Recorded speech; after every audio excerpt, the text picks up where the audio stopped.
Hola, ¿qué tal? La idea del video de hoy es hacer una especie como de finalización respecto a los viajes que hemos hecho en distintas clases video que tenemos aquí en nuestro canal y que de alguna manera cierre lo que es el periodo hispánico en América y haga caer todo lo que tiene que ver con la historia chilena. Un Chile republicano que más que pasarlo como materia, como verán, no tenemos las diapositivas y no las tenemos por faltar, sino que simplemente no las hemos querido hacer por un tema de que estos temas, valga la redundancia, incitan al debate y nos pueden incitar a reescribir, revisar la historia de Chile, especialmente la historia decimonónica del siglo XIX. Pero partamos por el comienzo, por la parte final del periodo hispánico. ¿Qué tenemos nosotros? Bueno, en videos anteriores hemos visto una cierta organización del Imperio Español aquí en América, en las Indias Occidentales. Pero ese poderío que tenía España, esa influencia tan grande que tuvo después de haber conseguido esta conquista y estas grandes riquezas, este hecho que le llevó a ser una potencia mundial, España fue decayendo por su organización, por sus ambiciones, etc. Una gran derrota sufre a fines del siglo XVI, cuando la Armada Invencible es destruida por el almirante Nelson de Inglaterra. Todas estas cosas, estas decadencias, por ejemplo lo que pasó con la Armada Invencible, fue poco conocido en América. Hacia el siglo XVI, XVII, en América solamente se conocía lo que son las invasiones de los corsarios, y aquí estábamos interesados en que los corsarios no atacaran los puertos, se formaban los fuertes, habían luchas con los indígenas, la guerra de Arauco que ya se venía llevando hace mucho tiempo, y solamente en el siglo XVIII empiezan a llegar noticias respecto a la decadencia de España, en un siglo en que ya España había logrado fusionarse la corona, la monarquía, con los franceses de la Casa de Borbón para poder tratar de alguna manera de sustentar su poder. Pero bueno, en ese siglo XVIII también es el siglo de las luces y el siglo de la ilustración. Nosotros vivíamos prácticamente en una especie de edad media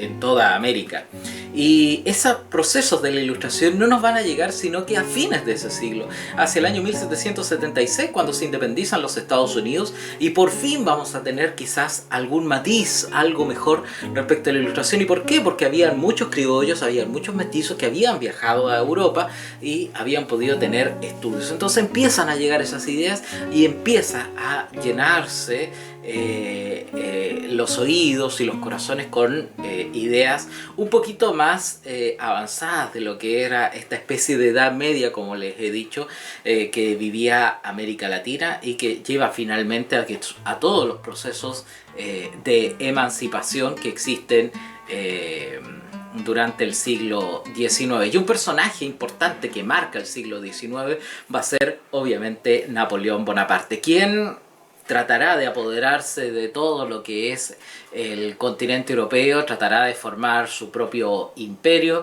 y obviamente cuando llega a España pondrá en el trono, sacará al rey Fernando VII y pondrá a su hermano Pepe Botella.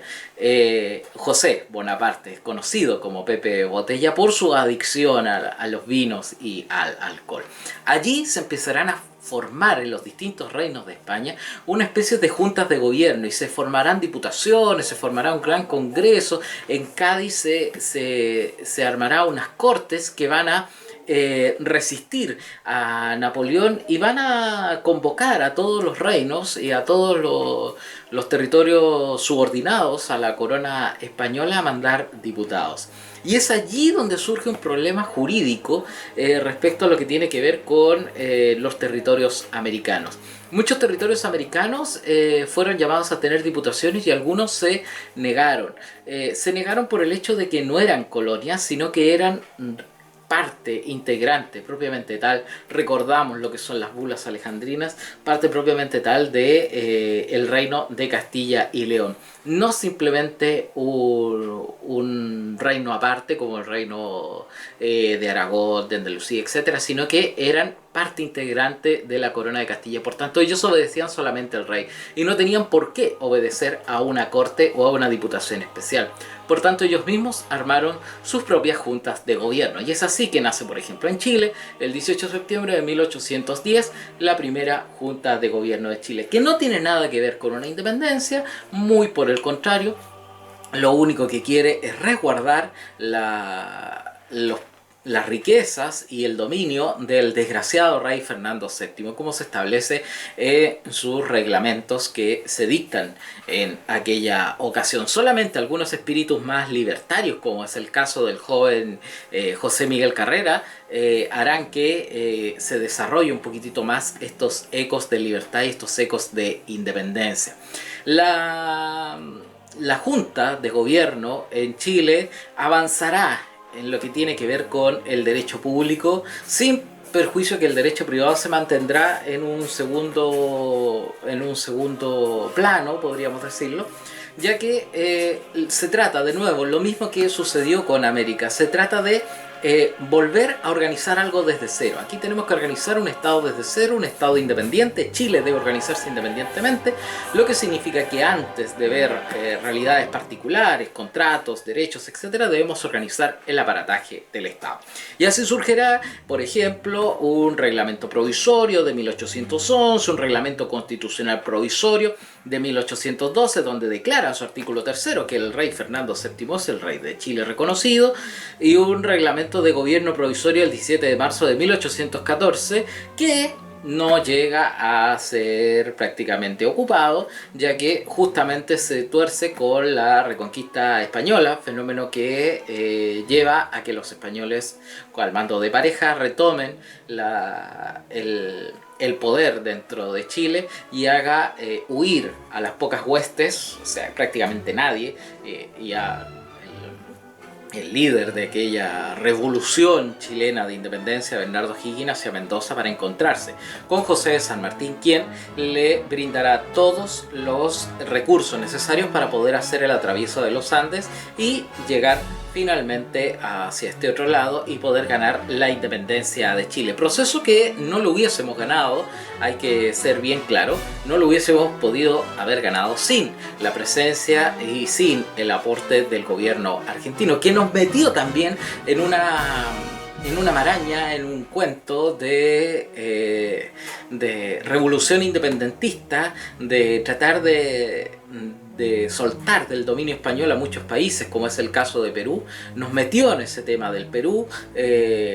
No es muy bien visto San Martín en el tema peruano, específicamente porque los habitantes del Perú no querían esa independencia, se sentían bastante bien con el virreinato, pero a San Martín, por el hecho de querer tener una espalda resguardada, que era el caso de Chile, y que no se viniera el virreinato del Perú hacia el sur nuevamente, o por el Alto Perú lo pudieran atacar, quiso también que el Perú fuera libre, y ahí se choca con los intereses de Bolívar. Hay dos intereses ahí muy claros que tratan de establecer un régimen prácticamente imperial o soberano con un rey, y chocan estos dos personajes y se forma el gran cisma dentro de lo que es las revoluciones de independencia en nuestra América. Pero en el caso chileno, desde el año 1818, desde el 12 de febrero de 1818, cuando se declara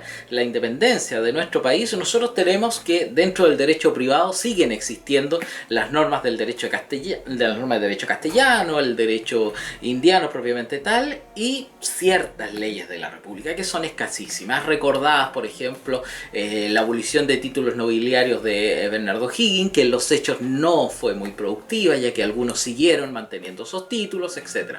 Pero sí, después de 1818 evoluciona el derecho público, esta relación del individuo con el Estado. ¿Y por qué evoluciona? Ya lo dijimos, por el hecho de que el Estado debe organizarse. Y así nacen los ensayos constitucionales. Una constitución provisoria de 1818, una constitución del Estado de 1822, una constitución del Estado de 1823, un ensayo de leyes federales muy interesantísimo y que viene como anillo al dedo a los momentos que estamos viviendo en Chile de 1826, que no produjeron el efecto de crear un cuerpo normativo constitucional, ya que fueron leyes dispersas que no se pudieron aplicar debido a la escasez de comunicaciones, porque las provincias eran muy pobres, etcétera, cosa que ahora sí se podría hacer. Ojo, 1826 fue eso. Bueno, después vino una constitución de 1828 y luego finalmente una constitución de 1833 que da garantías dentro de lo que es el periodo decimonónico de la República. Y bueno, tenemos esa evolución, tenemos un país que va evolucionando en distintas cartas constitucionales, pero si uno lo empieza a ver y uno lo empieza a tocar con los temas históricos, uno ¿qué ve? Ve un país un poco convulsionado, ve un país en organización. Desde 1818 hasta 1833 ve un país netamente en constante cambio. Se cambia una constitución por otra, tratamos de dar un régimen federal, tratamos de dar una constitución moralista que se nos meta en la vida privada de las personas, después un régimen autoritario más fuerte y así sucesivamente, hasta que llegamos a la Carta de 1833. Son ensayos, sí, se está formando un Estado. Podemos decir eso a favor de Chile, estamos muy bien, pero los problemas de Chile, los vaivenes de Chile continúan. Durante ese periodo, entre 1818 y 1833, nosotros expulsamos a quien es el libertador y quien le dio la independencia a Chile, a Bernardo O'Higgins. Lo expulsan, le quitan los cargos, le quitan los sueldos, etc. Es complejo, lo echan. Se producen varias batallas.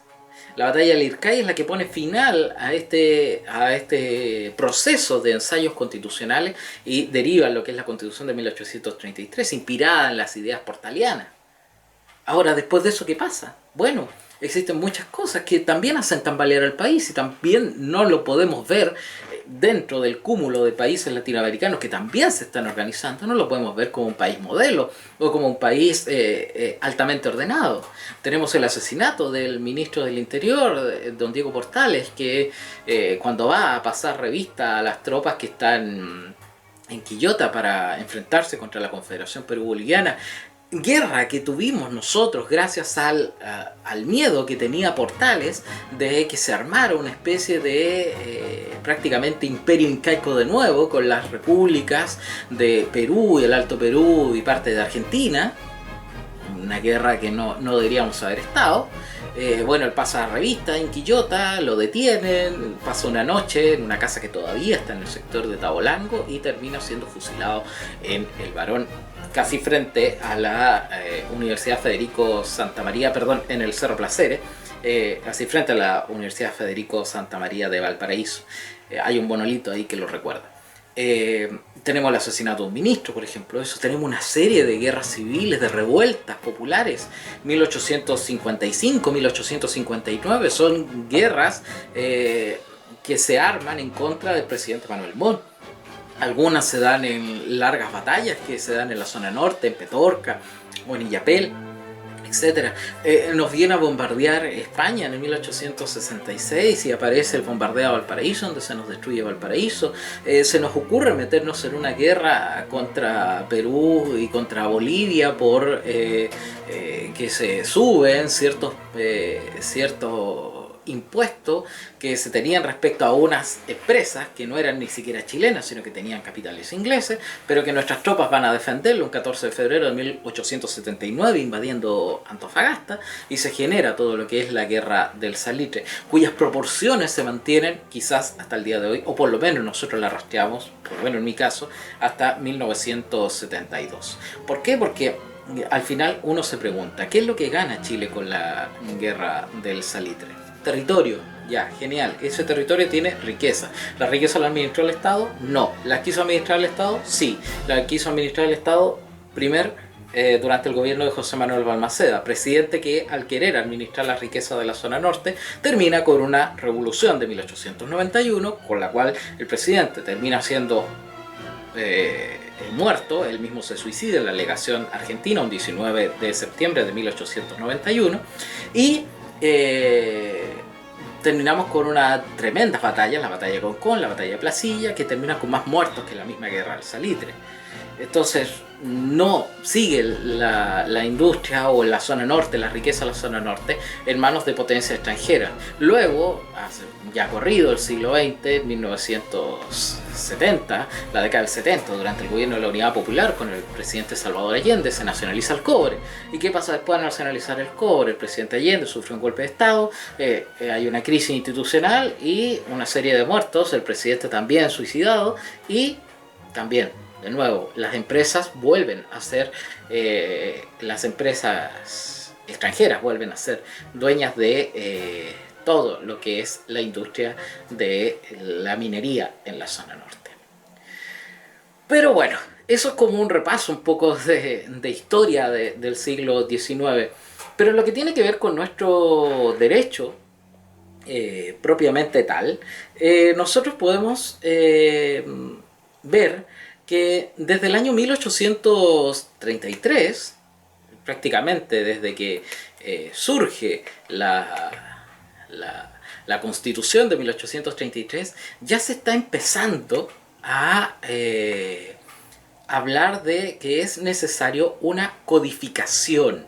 Es necesario avanzar hacia un proceso de codificación que ya los países europeos ya estaban teniéndose. Ya existía, por ejemplo, el Código Civil de Napoleón, que se llama, que es un tremendo cuerpo legal del cual se inspira don Andrés Bello para crear nuestro Código Civil.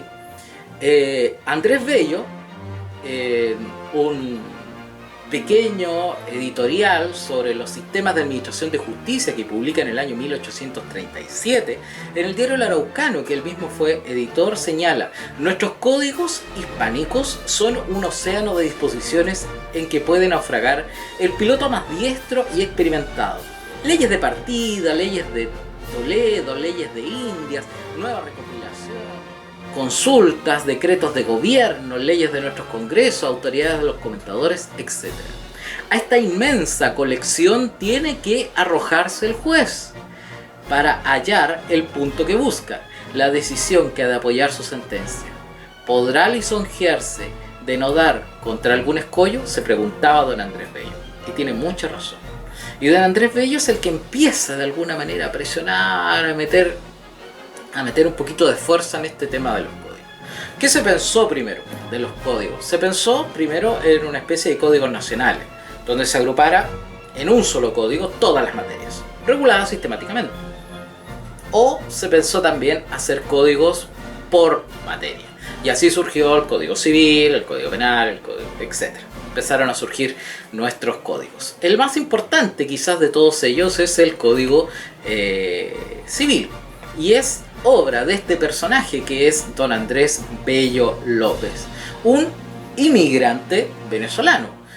Tan famoso podría ser al día de hoy, podríamos decir, tanto que hay mucha xenofobia respecto a los inmigrantes en este país. Bueno, el que dio el Código Civil, el que creó esta magna obra que hasta el día de hoy no ha podido ser actualizada 100%, es un inmigrante, hijo de abogado, pero que nunca fue abogado. Hizo muchas obras literarias sobre cosmografía, incluso cuentos, ensayos, filosofía, y también escribió el Código Civil. Su obra es tan importante que incluso hay países latinoamericanos que han llegado a tener esa obra, el Código Civil, como el Código Civil chileno, como su derecho nacional. Es el caso de Ecuador. Fue redactor del diario El Araucano, que fue como el primer diario oficial de nuestro país. Era un personaje interesantísimo, un gran educador, y que dio todo para que se creara este Código Civil. Un Código Civil que tuvo una historia muy azarosa, en verdad. Primero se va a formar una especie de comisión para poder redactar este código civil. Van a haber senadores, van a haber diputados, va a haber una junta revisora, que después se va a fusionar con una comisión de legislación, etc. Va a haber mucha gente trabajando en estas comisiones que existen en Chile y que nunca funcionan. Y esa comisión en un primer momento va solamente a ver, en las cuales ya está Andrés Bello, ojo, el libro de sucesión por causa de muerte, el título preliminar, y el título de los contratos y el libro de los contratos, perdón, y obligaciones convencionales. Eso funcionó hasta 1847, cuando ya nadie más trabajó. De ahí en adelante, el único que quedó trabajando fue don Andrés Bello, que trabajó solo hasta 1852, cuando termina y lanza el proyecto definitivo.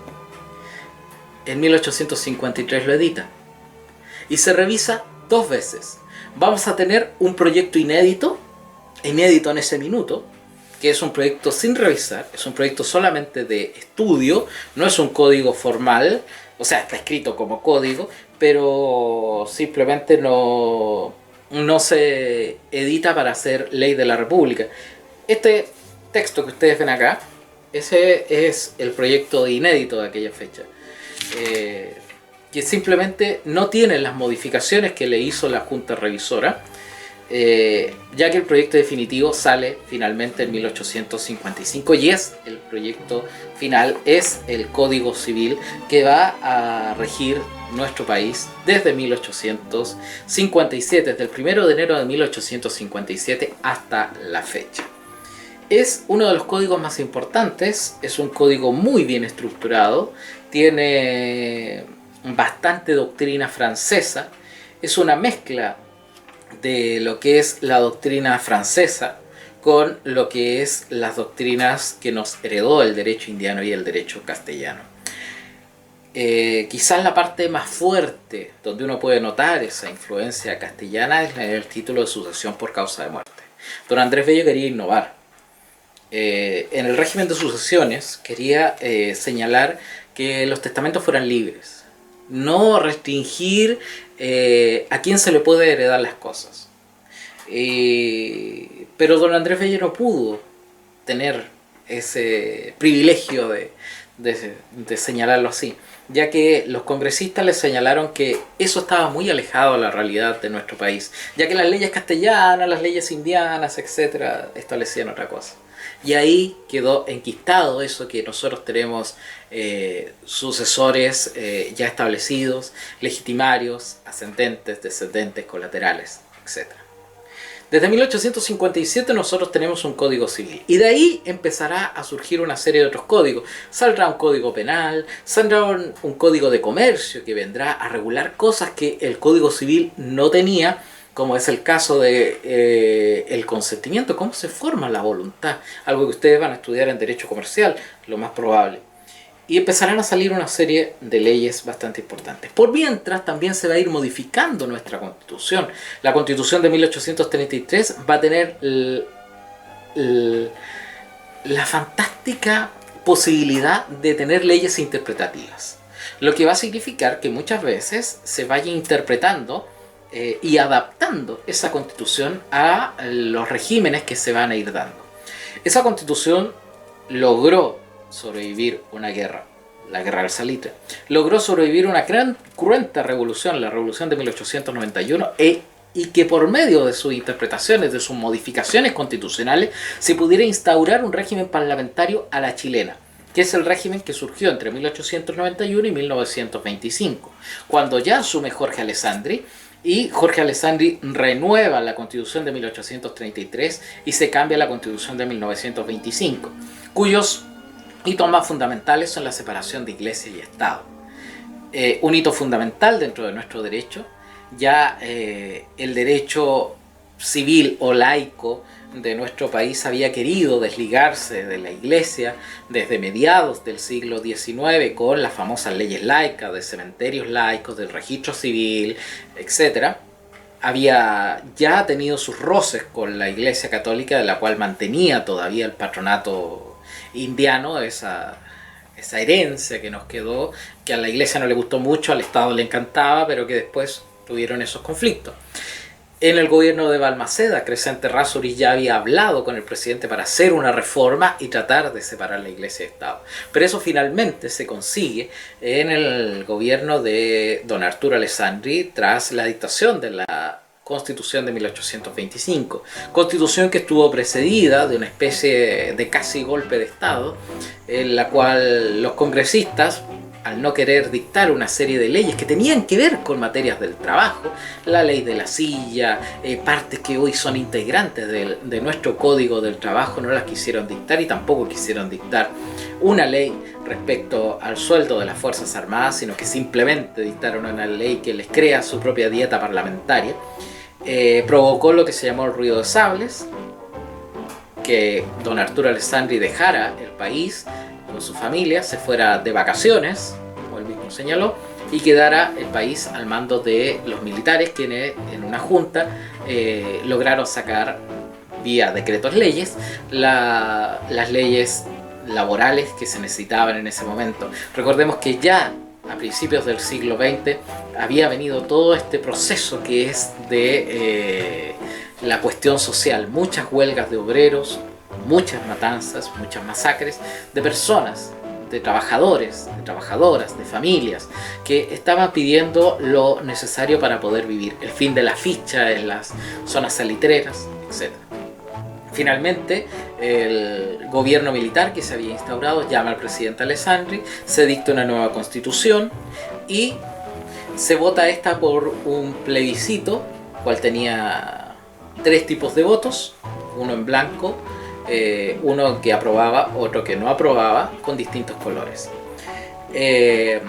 Surge esa constitución, nuestro país políticamente y administrativamente tiene un quiebre bastante interesante en la década de 1930 con el fenómeno de la anarquía, entre muchas comillas, porque no es una anarquía, la República Socialista, que va a surgir, una república bastante interesante que va a hacer muchas cosas en poco tiempo, duró prácticamente 100 días, pero que dictó bastantes leyes que luego fueron usadas por la Unidad Popular del presidente Salvador Allende. Incluso se dio el lujo de poder acuñar monedas de plata incluso, que de circulación nacional, que tenían incluso la hoz del Partido Comunista en su sello.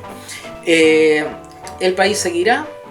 Vamos a sufrir los embates también de la depresión de 1929, que va a llegar muy tarde, los embates después de la crisis por la Segunda Guerra Mundial, en la cual Chile también participará.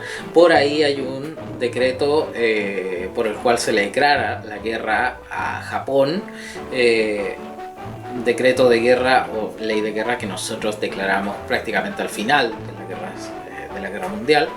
Nadie combatió, nadie lanzó una bala, siquiera nadie fue hacia Japón a combatir, ni los japoneses vinieron para acá, era una cosa obvia, sino que simplemente era para estar ahí. Y surgirán después en Chile una serie de fenómenos que van a ir cambiando la sociedad. La sociedad se va a hacer un poquito más igualitaria, va a empezar a mirar al prójimo, va a empezar a surgir un gran cambio dentro de lo que es el derecho de la propiedad, que parte con el presidente Jorge Alessandri Rodríguez, hijo de don Arturo Alessandri, que ya hablamos, y va a empezar a surgir un fenómeno que es de la tenencia de la tierra, específicamente llamado Ley de Reforma Agraria. La Ley de Reforma Agraria va a tender a entregar tierras, pedazos, retazos a campesinos y personas que necesitan esa tierra para poder sustentarse y poder sobrevivir. Así también se deja que esas tierras estén ociosas, sin ocuparse.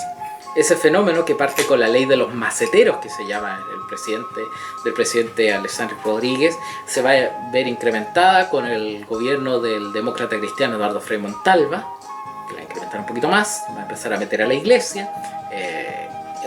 Que después fue cardenal, don Raúl Silva Enríquez, va a ser uno de los principales promotores dentro de la iglesia para entregar los fondos y empezar a lotearlos.